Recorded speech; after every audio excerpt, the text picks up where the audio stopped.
सप्तम श्रेणी विज्ञान रो आज क्लास के सबु छात्र छात्री मान को स्वागत। आमे गला क्लास रे पढ़ीला पदार्थर गठन से आमे जानिथिला जे प्रत्येक पदार्थ सेटा कठिन तरल गैसीय जेनटा भी हो सेटा केतेटा कणिका के नेकरी गठित है। आउ आज आमे आलोचना करमा पदार्थर श्रेणी विभाग।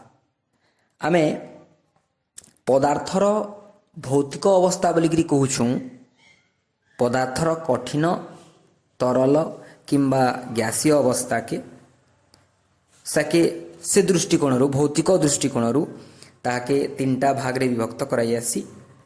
किंतु आमे जिते बेले जेन पदार्थ गुड़िकर जेन कणिका रही से जेन संरचना रही बा जेन हिसाब रे सेटा तैयार है से अनुसार आमे देखमा ताकि आमे रासायनिक संरचना बोलिकी भी कहि पारमा। से अनुसार पदार्थ के तीनटा भाग रे फिर विभक्त कराई आसी। एक नंबर मौलिक, दुई नंबर यौगिक और तीन नंबर मिश्रण। अर्थात तीनटा भाग रे पदार्थ गुड़ी को तांकर रासायनिक संरचना अनुसार विभक्त कराई आसी, मौलिक, यौगिक और मिश्रण। आमे आलोचना करमा मौलिक बेले काना, यौगिक बेले काना और मिश्रण बेले काना। तार आगरू आमे गोटे शब्दर अर्थ बुझमा जे आमे जाइछुं जे प्रत्येक पदार्थ के यदि विश्लेषण करमा अर्थात प्रत्येक पदार्थ के भांगमा आमे क्रमागत भाव रे भांगी भांगी भांगी भांगी भांगी भांगी जिमा बेले एंता गुटे अवस्था आसबा जेन अवस्था रे के से कणिका के आमको आर खाली आखिरे देखा नहीं जाए। तो से कणिका टा जेते बेले आमे देखमा से कणिकाटा गुटे विशुद्ध कणिका हेतबा। आमे विशुद्ध शब्दर अर्थ इनो टिके बुझमा। वैज्ञानिक चिंताधारा अनुसार विशुद्ध शब्दर अर्थ अर्थात आमे जेते बेले केनसी भी जिनस के विज्ञान रो अनुसार चिंता करमा बेले विशुद्धर अर्थटा आमे आमर नीतिदिनिया जीवन रे अर्थात साहित्य रे आमे जेन विशुद्ध शब्दर अर्थटा जानछु ई जगह रे विज्ञान रे तार अर्थ टिके भिन्न हे पारे। विशुद्ध बेले आमे काना जानछु सेटा के उदाहरण माध्यम रे बुझमा। हमको जदि विशुद्ध क्षीर दिया जिबा बेले आमे सेतिके बुझमा क्षीर रे अत्यधिक पानी ना मिसिथिबार कथा। विशुद्ध तेल बेले तेल रे आउ अलगा केनसी खराब तेल जेनटा कि आमे व्यवहार करछुं ना मिसिथिबार कथा। आउ आमे आउ भी कहसुं केनसी जिनसटे सफा नै थिले सेरा विशुद्ध नुहे से बोलिक आमे कहसुं। किंतु विज्ञान रो चिंताधारा रे विशुद्ध शब्दर अर्थ टिके अलगा हेबा। काना हेबा आमे गुटे पदार्थ के विशुद्ध पदार्थ कहमा गुटे पदार्थ रे जदि तार जेन कणिका गुड़ी कर रही छे से कणिकाटा खाली गुटे प्रकार रो कणिका थिबा माने गुटे पदार्थ रे से समान प्रकार रो कणिका खाली नेगिरी से जदि गठित होइतबा बेले आमे ताहाके गुटे विशुद्ध पदार्थ बोलिकरी कहमा। से हिसाब रे आमे जेन पदार्थ के तीन भाग रे विभक्त कला मौलिक, यौगिक और मिश्रण। प्रत्येक पदार्थ कणिका गुड़ी को नेकरी गठित है। आउ आमे ई जगह रे कहि पारमा जे मौलिक और यौगिक रो जेन कणिका गुड़ी को रहिछन से माने केवल सही प्रकार रो कणिका के नेकरी गठित होइतिसन। सेति लगी मौलिक के आ यौगिक के विशुद्ध पदार्थ बोलिकरी कहा जायसी। किंतु मिश्रण के आमे विशुद्ध पदार्थ न कहूँ ताहाके कहमा मिश्र पदार्थ। क्या लगी मिश्र पदार्थ कहमा सेटा आमे परवर्ती क्लास रे आलोचना करमा। आज आमे आलोचना करमा मौलिक बाबद रे। मौलिक आमे कहा के कहमा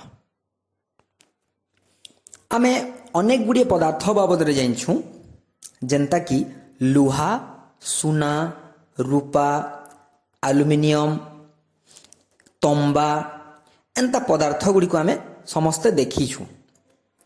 ତ ତମ୍ବା ବେଲେ ଯେନ୍ ଇଲେକ୍ଟ୍ରି ତାର ଯେନ୍ ତିଆରି ହେଇଥିସି ସେଟା ତମ୍ବା। ତ ସେ ତମ୍ବାରେ ଆମେ ଯଦି ତମ୍ବାକେ ବିଶ୍ଲେଷଣ କର୍ମା বা ଭାଙ୍ଗମା ବେଲେ ତମ୍ବାକେ ଯେତେ ଭାଗରେ ବିଭକ୍ତ କଲେ ବି ସେଟା ତମ୍ବା ଛଡ଼ା ଅଲଗା କୌଣସି ପଦାର୍ଥ ସେଥିରୁ ଆମେ ନାଇଁ ପାଉ। ଅର୍ଥାତ୍ ତମ୍ବାରେ କେବଳ ତମ୍ବାର କଣିକା ଗୁଡ଼ିକ ହିଁ ଖାଲି ଥିବା। ଠିକ୍ ସେନ୍ତା ଲୁହାକେ ଆମେ ବିଶ୍ଲେଷଣ କର୍ମା ବେଲେ ଲୁହାରେ କେବଳ ଲୁହାର କଣିକା ଗୁଡ଼ିକ ହିଁ ଥିବା। ଠିକ୍ ସେନ୍ତା ସୁନା, ରୂପା, ଅମ୍ଳଜାନ, ଉଦ୍ଜାନ ଏନ୍ତା ଯାହା ବି ଆମେ ପଦାର୍ଥ ଗୁଡ଼ିକ ନେମା ସେଟାକେ ଯେତେ ଖଣ୍ଡ ବିଖଣ୍ଡିତ କଲେ ବି, ଯେତେ ତାର ରାସାୟନିକ ବିଶ୍ଲେଷଣ କଲେ ବି ତାର ଯେନ୍ କଣିକା ଗୁଡ଼ିକ ରହିଛନ୍ ସେ କଣିକା ଗୁଡ଼ିକ ସେହି ପଦାର୍ଥର କଣିକା ହିଁ ଆମେ ପାଇମା। ଅର୍ଥାତ୍ ତାଙ୍କର ଗୁଣରେ ବି କିଛି ପରିବର୍ତ୍ତନ ନାଇଁ ହୁଏ।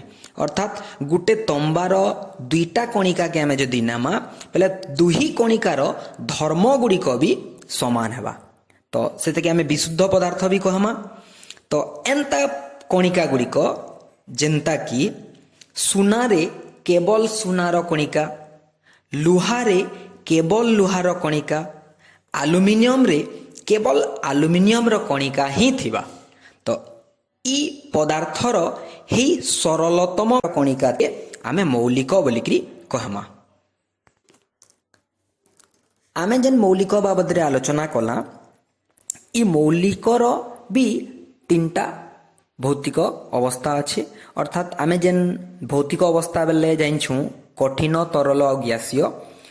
ମୌଳିକ ଗୁଡ଼ିକ ବି କଠିନ ଅବସ୍ଥାରେ ଥିସନ୍, ତରଳ ଅବସ୍ଥାରେ ବି ଥିସନ୍ ଆଉ କେତେଟା ମୌଳିକ ପଦାର୍ଥ ଗ୍ୟାସୀୟ ଅବସ୍ଥାରେ ବି ଥିସନ୍। ଆଜି ପର୍ଯ୍ୟନ୍ତ ଆମେ ବିଜ୍ଞାନରେ 118ଟା ମୌଳିକ ପଦାର୍ଥ ଥିବାର ଜଣା ପଡ଼ିଛି। ଆଉ ସେଥିର୍ ଭିତରୁ 98ଟା 98 ମୌଳିକଟା ପ୍ରାକୃତିକ ଏ, ଅର୍ଥାତ୍ ପ୍ରକୃତିରୁ ସୃଷ୍ଟି ହେଇଛି। ଆଉ ବାକି ଯେନ୍ ରହିଲେ 20ଟା ସେଟା ପରୀକ୍ଷାଗାରରେ ପ୍ରସ୍ତୁତ କରାହେଇଛେ। ଅର୍ଥାତ୍ ଆମେ ତାହାକେ ମନୁଷ୍ୟକୃତ ବି କହମା। ତ ସାଧାରଣ ତାପମାତ୍ରାରେ ଅନେକ ଗୁଡ଼ିଏ ମୌଳିକ ଯଥା ଅଙ୍ଗାରକ, କାର୍ବନ ବି ତାହାକେ କହେସନ୍, ଫସ୍ଫରସ୍, ଗନ୍ଧକ, ଆୟୋଡିନ୍, ସୁନା, ରୂପା, ଲୁହା, ଆଲୁମିନିୟମ ଇତ୍ୟାଦି କଠିନ। ଆଉ ସାଧାରଣ ତାପମାତ୍ରାରେ ପାରଦ, ବ୍ରୋମିନ୍ ଇଟା ତରଳ ଅନୁସାରେ ଆମେ ପାଇମା।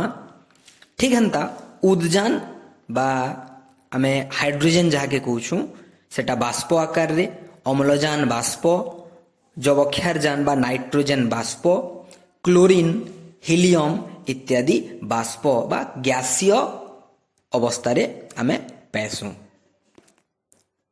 ପରବର୍ତ୍ତୀ କ୍ଲାସ୍ରେ ଆମେ ଆଲୋଚନା କର୍ମା ମୌଳିକ ପଦାର୍ଥର ପ୍ରକାର ଭେଦ। ତ ବର୍ତ୍ତମାନ ଯେନ୍ ପ୍ରଶ୍ନ ଗୁଡ଼ିକ ଦିଆହେଇଛି ସେ ପ୍ରଶ୍ନକେ ଆମେ ଉତ୍ତର କର୍ମା।